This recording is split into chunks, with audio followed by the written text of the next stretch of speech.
ఆంధ్రప్రదేశ్ రాష్ట్రంలో ఏం జరుగుతుంది అంటే కొన్ని రోజులుగా ఒక నియోజకవర్గంలో పోలీసులు తమ పరిధి దాటి ప్రవర్తిస్తున్నారా అంటే ఖచ్చితంగా అవుననే చెప్పాలి.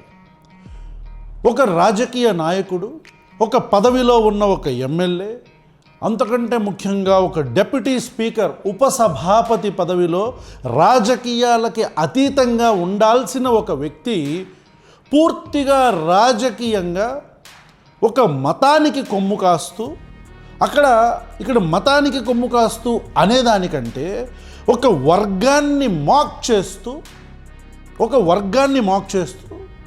డైరెక్ట్గా దళితులు అని అంటేనే ఆయనకి కోపం వచ్చేస్తుందేమో మరి నాకు తెలియదు.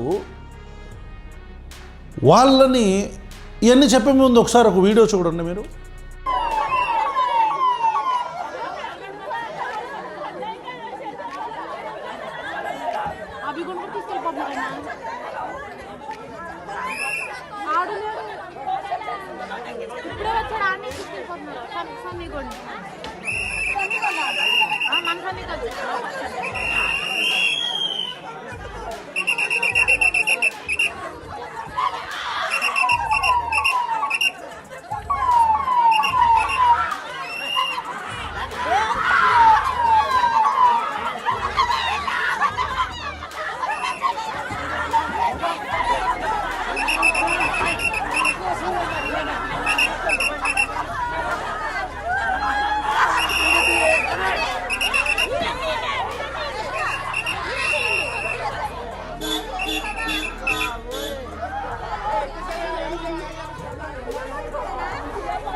చూశారు కదా, ఇప్పుడు ఇంత దారుణంగా తీసుకెళ్తున్నది ఎవరిని అంటే ఆ పేటలో ఉన్న దళితులని.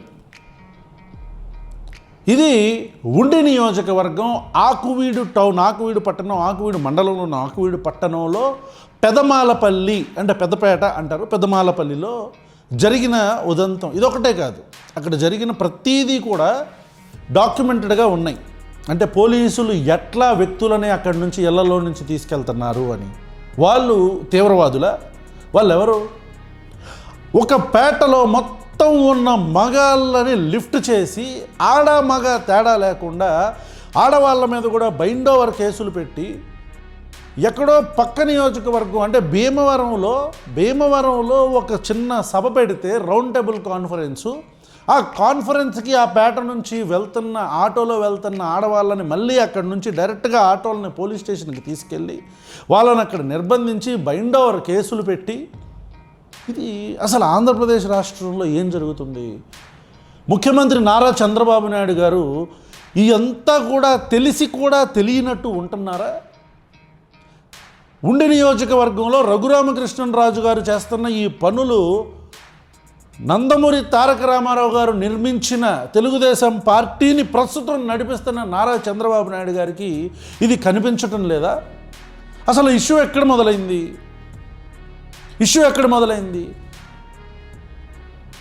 ఒక 2 సార్లు అక్కడికి వెళ్ళి రఘురామకృష్ణరాజు గారు రెచ్చగొట్టే రీతిలో మాట్లాడటం మనందరం కూడా చూసాం. రఘురామకృష్ణరాజు గారు ఇన్ ఫస్ట్ ప్లేస్ నాతో ఆయన చాలా బాగా మాట్లాడతారు. వ్యక్తిగతంగా నాకు ఆయనకి ఎలాంటి వైరం లేదు. Personally I have a very good connect with Raghurama Krishna Raju garu and any political leader in the state of Andhra Pradesh. Top లెవెల్లో ఉండే ప్రతి రాజకీయ నాయకుడు నాతో మాట్లాడతాడు. వ్యక్తిగతంగా ఎలాంటి వైరం ఏమీ లేదు. కానీ ఒక నియోజకవర్గంలో ప్రజల మీద ఇలాంటి ఒక జులుం చేస్తున్నప్పుడు ఖచ్చితంగా ఒక సోషల్ యాక్టివిస్ట్గానో లేదా ఒక ప్రెజర్ గ్రూప్ గానో ఖచ్చితంగా మేము స్పందిస్తాం ఖచ్చితంగా.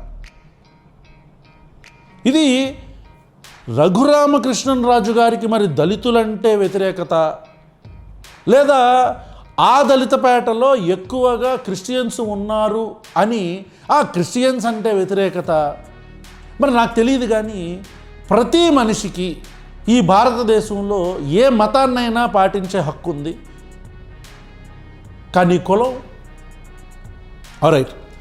ఈ ఉండి నియోజకవర్గంలో నేను ఇందాక చూపించిన వీడియో అరెస్ట్ చేస్తున్న దృశ్యాలు అవి. ఇక నా ప్రశ్న ఈ ప్రభుత్వానికి, మీరు దళితులని మీరు వెలివేస్తున్నారా?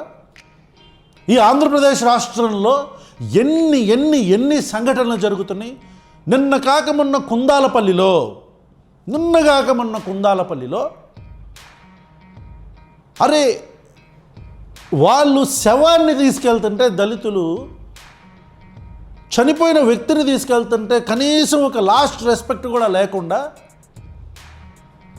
ఆ శవాన్ని కింద పడేసి తీసుకెళ్తున్న వ్యక్తులను తన్ని కాపు సామాజిక వర్గానికి సంబంధించిన వ్యక్తులు కొంతమంది కుందాలపల్లిలో ఒక తీవ్రమైన వివక్షకి గురి చేస్తే, అక్కడ ఎమ్మెల్యే పి గన్నవరం నియోజకవర్గపు ఎమ్మెల్యే కుందాలపల్లిలో జరిగిన సంఘటనలో పంచాయతీ చేయడానికి సిద్ధమవుతాడు ఆ ఎమ్మెల్యే. దీని మీద ప్రభుత్వం స్పందించదు. దీని మీద ఉప ముఖ్యమంత్రి శ్రీ కొణిదెల పవన్ కళ్యాణ్ గారు స్పందించరు. కుందాలపల్లిలో జరిగిన సంఘటన మీద దీని మీద స్పందించలే. ఎక్కడ కైకలూరులో కాపు సామాజిక వర్గానికి సంబంధించిన వ్యక్తులు దాదాపు ఒక 200-300 మంది అక్కడున్న దానగూడెంలో మొత్తం ఆ పేట మీదకి వెళ్ళి అటాక్ చేస్తే, ఆ ప్రథమ ముద్ద ఎవరైతే ఉన్నారో మెయిన్ అక్యూజ్ని తప్పించడానికి పోలీసు వ్యవస్థ కూడా కుమ్మక్కైపోయి దాదాపు ఒక 2-3 వారాలు అరెస్ట్ చేయకుండా నాంచారు. మేమే గ్రౌండ్ రిపోర్ట్ చేసి ప్రెషర్ చేసిన తర్వాత అరెస్ట్ చేశారు. దాని మీద ప్రభుత్వం స్పందించలా. దాని మీద ఉప ముఖ్యమంత్రి శ్రీ కొణిదెల పవన్ కళ్యాణ్ గారు, నా అభిమాన నటుడు, స్పందించలా. పిఠాపురం నియోజకవర్గం, సొంత పిఠాపురం నియోజకవర్గంలో మల్లం అనే గ్రామంలో సోషల్ బాయ్కాట్ జరిగితే, అది ఇక్కడ అగైన్ కాపు సామాజిక వర్గం దళితులను అక్కడ సోషల్ బాయ్కాట్ చేస్తే, అంటే ఇంటికి వెళ్ళి పని చేసినప్పుడు చనిపోతే ఆ చనిపోయిన వ్యక్తి శవాన్ని రోడ్డు మీద పెట్టి ధర్నా చేసినందుకు ఇక్కడ నేను ప్రతిసారి కాపు సామాజిక వర్గం అన్న ప్రతిసారి కూడా మీరు అర్థం చేసుకోవాల్సిన విషయం ఏంటంటే, దిస్ ఈజ్ నాట్ జనరలైజ్డ్. కాపు సామాజిక వర్గంలో మేధావులు ఉన్నారు, కాపు సామాజిక వర్గంలో సోషల్ రిఫార్మర్స్ ఉన్నారు, కాపు సామాజిక వర్గంలో ప్రజల కోసం పనిచేసిన ఎంతోమంది నాయకులు ఉన్నారు, గొప్ప గొప్ప నాయకులు ఉన్నారు. కానీ ఏ సామాజిక వర్గంలో అయినా సరే ఇలాంటి anti social extremist thought process ఉన్న వ్యక్తులు తప్పు చేసినప్పుడు తప్పు అని చెప్తేనే మనం సమాజంగా బ్రతుకుతున్నట్టు. లేదు అంటే మీకంటూ ఒక సపరేట్ గాలి, మీకంటూ ఒక సపరేట్గా ఒక పేట, దాంట్లో ఒక సపరేట్గా గాలి. మరి ఎందుకంటే పాపం దళితులు పీల్చిన గాలేమే కదా మీరు కూడా పీలుస్తున్నారు, వదులుతున్నారు. సరే, పిఠాపురం నియోజకవర్గంలో మల్లం గ్రామంలో సోషల్ బాయ్కాట్ కొంతమంది చేస్తే, కాపు సామాజిక వర్గానికి సంబంధించిన వాళ్ళు, దాని గురించి పవన్ కళ్యాణ్ గారు మాట్లాడలా, దాని గురించి ముఖ్యమంత్రి చంద్రబాబు నాయుడు గారు మాట్లాడలా. అసలు ఎలాంటి ప్రెస్ రిలీజ్ కానీ ఏమీ లేదు. సంఘటన గురించి ఖండన గురించి మాట్లాడుతున్నాను నేను. At least this should be condemned కదా, these brutal act should be condemned కదా. ఈ రోజుకి కూడా బ్రహ్మోస్ లాంటి అతిపెద్ద మిజైల్స్ ఉన్న మన భారతదేశంలో, పెద్ద డెమోక్రటిక్ కంట్రీలో ఏంటి ఈరోజు కూడా కులం పేరుతో మనుషుల మీద వివక్ష చూపిస్తున్నారు, సోషల్ బాయ్కాట్ చేస్తున్నారు, శవాన్ని వాళ్ళ ఇంటి ముందు నుంచి తీసుకెళ్ళనివ్వటం లేదు. ఇంత జరుగుతుంటే కనీస స్పందన లేదు. అదే పిఠాపురంలో యూ కొత్తపల్లిలో ఎండపల్లి దగ్గర కొత్తపల్లిలో జిల్లా పరిషత్ హై స్కూల్లో కాపు సామాజిక వర్గానికి సంబంధించిన ఒక వ్యక్తి పిల్లల్ని కులం పేరుతో దూషిస్తే పిల్లలు కొట్టుకున్న తర్వాత దాంట్లో కూడా ఒక సైడ్ తీసుకొని పిల్లల్ని కులం పేరు పెట్టి దూషిస్తే అతనికి చక్కగా అక్కడి నుంచి కాకినాడ దగ్గర చుట్టుపక్కల పరిసర ప్రాంతాల్లో ప్రమోషన్ ఇచ్చినట్టే ట్రాన్స్ఫర్ చేశారు. అది ప్రమోషను. దాని గురించి ఉప ముఖ్యమంత్రి గారు మాట్లాడుతూ అగైన్ చంద్రబాబు నాయుడు గారు మాట్లాడాలి దాని గురించి. ఒక్క మాట లేదు. దాని గురించి ఉప ముఖ్యమంత్రి గారు మాట్లాడుతూ అరే ఇద్దరు పిల్లలు కొట్టుకుంటే మన గురించి ప్రశ్న గురించి మాట్లాడుతూ పవన్ కళ్యాణ్ గారు వెళ్ళి పిల్లలతో ఇంటర్వ్యూ చేస్తారు, మీరు అసలు మనుషులేనా? మనుషులమే సార్, మనుషులం కాబట్టే మనుషులందరూ ఒక్కటే అనే భావనతో బతకాలి అంటున్నాం. కాపులు దళితులు, కమ్మలు దళితులు, రాజులు దళితులు, రెడ్డిలు దళితులు కాదు, మనందరం మనుషులు. హిందువులు, క్రిస్టియన్లు, ముస్లింలు, సిక్కులు, బౌద్ధులు, జైన్లు, నాస్తికులు కాదు, మనందరం మనుషులుగా బతకాలి. అలాంటి మనుషులుగా బతుకుతున్న కొంతమందిలో కులం అనే మలాన్ని మెదడులోకి ఎక్కించుకొని ఇట్లాగ స్కూల్లో చిన్నపిల్లల మీద కూడా వివక్ష చూపించినప్పుడు ఖండించి అతన్ని అరెస్ట్ చేయించకుండా కేసులు పెట్టకపోతే హైకోర్టు దాకా వెళ్ళి అక్కడ ఉన్న విక్టిమ్స్ బాధితులు హైకోర్టు దాకా వెళ్ళి అక్కడ ఒక పిటిషన్ ఫైల్ చేస్తే హైకోర్టు చివాట్లు పెట్టి మొట్టికాయలు వేస్తే పోలీసులు ఎఫ్ఐఆర్ నమోదు చేయాల్సి పరిస్థితి ఇన్వెస్టిగేట్ చేసి మసిపోసి మారేడుగా చేద్దామనుకున్నారు ఆ సిచ్యువేషన్ని కూడా. ఇక్కడ కూడా చంద్రబాబు నాయుడు గారు స్పందించలా. కానీ ఒకసారి వెళ్ళి గొంతేనమ్మ గుడి దగ్గరికి వెళ్ళి కులదైవమైన గొంతేనమ్మ గుడి దగ్గరికి వెళ్ళి ఇది రామాలయం అని చెప్పి అదొక సత్రం ప్లస్ గొంతేనమ్మ గుడి అక్కడ పూజలు చేసుకునే వాళ్ళు అదొక సత్రం. అక్కడికి వెళ్ళి ఇది రామాలయం అని చెప్పి ఇక్కడ రామాలయం కట్టి తీరతామని చెప్పని ఏది గొంతేనమ్మ గుడిని కూల్చి లేకపోతే గొంతేనమ్మ గుడిని కాదని రామాలయం కట్టి తీరతామని నా నియోజకవర్గపు ఎమ్మెల్యే మాట్లాడితే రెచ్చగొట్టే విధంగా ప్రభుత్వం స్పందించాలా? అక్కడ ఒక వర్గం అంతా కూడా దీన్ని వ్యతిరేకిస్తుంటే అక్కడున్న దళితులంతా కూడా ఇది మా గొంతేనమ్మ గుడి, ఇది సత్రం, ఇది రామాలయం కాదు, మీరు ఎందుకు ఇక్కడికి వచ్చి రాజకీయం చేస్తున్నారు, మత రాజకీయం ఎందుకు చేస్తున్నారని అక్కడున్న ఎమ్మెల్యే గారిని అక్కడ వాళ్ళు ఎదిరిస్తే ఘెరావు చేస్తే ప్రభుత్వం మాట్లాడలా, ఎమ్మెల్యే గారిని పిలిపించి మాట్లాడలా, ఉండి నియోజకవర్గపు ఎమ్మెల్యేని పిలిచి మాట్లాడలా. మళ్ళీ రెండోసారి ఉగాది రోజు వచ్చినప్పుడు ఇదే ఎమ్మెల్యేకి సన్మానం చేసి పంపిస్తే మొదటిసారి వెళ్ళినప్పుడు దాడి చేయలా, వాళ్ళు నిరసన తెలియజేశారు. రెండోసారి వెళ్ళినప్పుడు సన్మానం చేశారు ఉగాది రోజు వెళ్ళినప్పుడు. ఇక మూడోసారి అంతమంది మార్బలంతో అనుచరులతో పార్టీ క్యాడర్తో కార్యకర్తలతో జనసేన గ్రూపుల్లో అంతా ఫార్వర్డ్ మెసేజ్లు పెట్టి రండి అని చెప్పని వందల మంది ఆ చిన్న మాలపల్లిలోకి వెళ్ళి ఆ దళితులుండే మాలపల్లిలోకి వెళ్ళారు, పోలీసులతో వెళ్ళారు. అక్కడ ఒక రెచ్చగొట్టే రీతిలో నినాదాలు చేసి వాళ్ళని రెచ్చగొట్టి అక్కడ గొడవ జరిగితే ఆ ఎమ్మెల్యే అక్కడి నుంచి వెళ్ళిపోయాడు. ఆయన వెళ్ళిపోయిన తర్వాత ఆల్రెడీ ఈ పేటలో ఉన్న వ్యక్తులతో గొడవ జరుగుతున్నా లేకపోతే గొడవ పెట్టుకున్నా ఒకళ్ళిద్దరు కావాలని అక్కడ ఇన్స్టిగేటింగ్గా అక్కడ స్లోగన్స్ ఇస్తే కొట్టండి అని కావాలని వెళ్ళి వాళ్ళ మీదకి వెళ్ళి రెచ్చగొట్టి వాళ్ళతో తన్నులు తిని వాళ్ళందరినీ రెచ్చగొట్టి అవన్నీ వీడియోలు రికార్డ్ చేసి it's a pre planned conspiracy అని అక్కడ అందరూ చెప్తున్నారు. చేస్తే ప్రభుత్వం స్పందించాలా దీని మీద? ఆ తర్వాత జరిగిన దారుణమైన ఘటనలు మొత్తం ఆ మాలపల్లిలో ఉండే మొత్తం అందరి మగాళ్ళని లిఫ్ట్ చేసేసి కుర్రాళ్ళని పెద్దాలని అందరినీ లిఫ్ట్ చేసి ముసలాళ్ళని మాత్రం వదిలేసి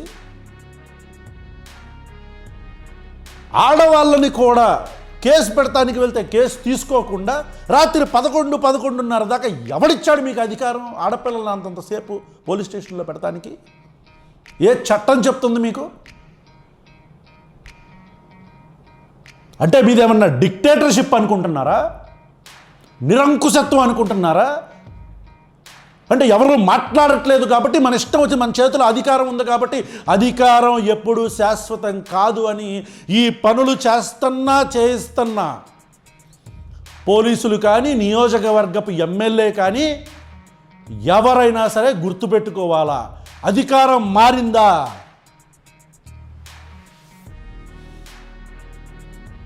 ప్రభుత్వం స్పందించాలా, ఇక్కడ కూడా స్పందించాలా. మినిమం క్వశ్చన్స్, అసలు ఆంధ్రప్రదేశ్ రాష్ట్రంలో ఏం జరుగుతుంది? ఉండి నియోజకవర్గంలో ఇంత దారుణంగా నిరంకుశత్వంతో పోలీసులు అక్కడ ఎమ్మెల్యే ప్రవర్తిస్తుంటే కనీస స్పందన లేకుండా రఘురామకృష్ణరాజు గారి మీద దాడి అని పవన్ కళ్యాణ్ అనే వ్యక్తి అంత పెద్ద స్థాయి ఉంటే సరిపోద్దా? మన మెదడులో కూడా ఉండాలిగా స్థాయి. రఘురామకృష్ణరాజు గారి దాడి అని చెప్పని పవన్ కళ్యాణ్ గారు మాట్లాడతారు. ఇది అబద్ధం కాదా? రఘురామకృష్ణరాజు గారి మీద దాడి జరిగిందా? ఆయన వెళ్ళిపోయిన తర్వాత జరిగిందా? స్వయాన ఆయనే చెప్పాడు నేను వెళ్ళిపోయిన తర్వాత జరిగింది అని. అయినా సరే శ్రీరామనవమి సంబరాలు చేసుకుంటానికి వెళ్ళిన రఘురామకృష్ణరాజు గారి మీద దాడి ఏమన్నా ప్రాపగండా అనేది? ఎక్కడైనా గొంతేనమ్మ అనే పదం వినపడింది. అచ్చా, గొంతేనమ్మ పాపం దళితులకి కదా కులదేవత, మనకెందుకు పాపం, మనకు మాత్రం మన కులానికి ఏమన్నా దేవుళ్ళ దేవతలు ఉంటే అదే నార్త్ ఇండియా నుంచి దింపాల, మ్యానుఫ్యాక్చర్డ్ గాడ్స్ తీసుకురావాలి మనం నార్త్ ఇండియా నుంచి. ఆంధ్రప్రదేశ్ ప్రజలకి ఒక చిన్న విజ్ఞప్తి, ప్లీజ్ స్టే అలర్ట్. దయచేసి మీరందరూ అలర్ట్గా ఉండండి. మీ మధ్యలో మతం అనే ఒక ఉన్మాదాన్ని తీసుకొని వచ్చి ఈ రాజకీయ నాయకులు తమ ఎలక్షన్ల కోసం, తమ ఓట్ల కోసం, వచ్చే ఎలక్షన్ల కోసం ఎప్పటి నుంచే వీళ్ళు ప్రజలని పోలరైజ్ చేద్దామనుకుంటున్నారు. ఆంధ్రప్రదేశ్లో ఉండే హిందువులారా దయచేసి ఈ విషయాన్ని మీరు గమనించండి. ఆంధ్రప్రదేశ్లో ఉండే ఎస్పెషల్లీ హిందువులకే చెప్తున్నాను, హిందువులారా మీరందరూ గమనించండి. మిమ్మల్ని ఓట్ బ్యాంక్ కింద వాడుకోవటం కోసం, మిమ్మల్ని ప్రజల మధ్యలో, మిమ్మల్ని ముస్లింలని, క్రిస్టియన్లని మతాల వారీగా పోలరైజ్ చేద్దామని కొంతమంది రాజకీయ నాయకులు వాళ్ళ యొక్క ఆటలని మొన్న తిరుపతి దగ్గర, ఇప్పుడు ఉండి దగ్గర మొదలుపెట్టారు. ఇలాంటి నాయకులు మీ దగ్గరికి వచ్చినప్పుడు మా నియోజకవర్గంలో నీకు ఈ సమస్యలు ఉన్నాయి కాబట్టి ఇవి తీర్చు, మా దేవుళ్ళ జోలికి నువ్వు రాకు అని కరాఖండిగా చెప్పాలా. అలా చెప్పినందుకే ఈరోజు ఆ పెదమాలపల్లిలో ఇంత దారుణంగా పోలీసులు వ్యవహరిస్తున్నారు. కూటమి ప్రభుత్వం దయచేసి దీన్ని క్లారిఫై చేయాలి.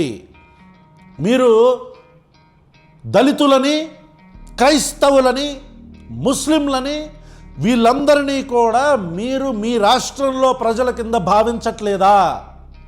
ఇంత అన్యాయం జరుగుతున్నా సరే ప్రభుత్వం ఎందుకు మాట్లాడటం లేదు? ఉండి నియోజకవర్గంలో ఇంత దారుణంగా జరుగుతుంటే, అరెస్టులు చేసి బయటకు వెళ్తున్న ఆడపిల్లలను కూడా బైండ్ ఓవర్ చేసి తీసుకెళ్ళిపోతుంటే మీరు ఎందుకు మాట్లాడట్లేదు? అసలు పోలీసు వ్యవస్థ ఇంత భారీగా అక్కడ గొడవ జరుగుతుందని తెలిసినా సరే ఆపకుండా ఎమ్మెల్యేతో సహా డైరెక్ట్గా అక్కడికి తీసుకొచ్చిన పోలీసు వ్యవస్థ ఇక్కడ ఫెయిల్ అవ్వలేదా? వాళ్ళ మీద ఎలాంటి చర్యలు తీసుకోలేదు ఎందుకు? ఇవన్నీ ప్రజలు, సామాజిక కార్యకర్తలు అండ్ మతాల మధ్యలో, కులాల మధ్యలో చిచ్చు పెట్టకుండా ఆపుదామనుకుంటున్న మాలాంటి వ్యక్తులు వేస్తున్న ప్రశ్నలు. దీనికి ఖచ్చితంగా ఆంధ్రప్రదేశ్ ప్రభుత్వం సమాధానం చెప్పి తీరాలి. అండ్ నెక్స్ట్ ఒక లైవ్ పెట్టబోతున్నాం. ఆ లైవ్లో విత్ ప్రూఫ్స్, అది రామాలయమా లేదా సత్రమా లేదా అది గొంతేనమ్మ గుడా ఏంటి అనేది నెక్స్ట్ వీడియోలో విత్ ప్రాపర్ డాక్యుమెంట్స్ మేము ప్రూవ్ చేయగలుగుతున్నాం, ప్రూవ్ చేయబోతున్నాం. అండ్ నెక్స్ట్ కమింగ్ వీడియోస్లో ఉండి నియోజకవర్గంలో గ్రౌండ్ రిపోర్ట్ 2 ఉండబోతుంది. It will be one more sensational ground report. Wait for it. This is Ravan from Prashna signing of.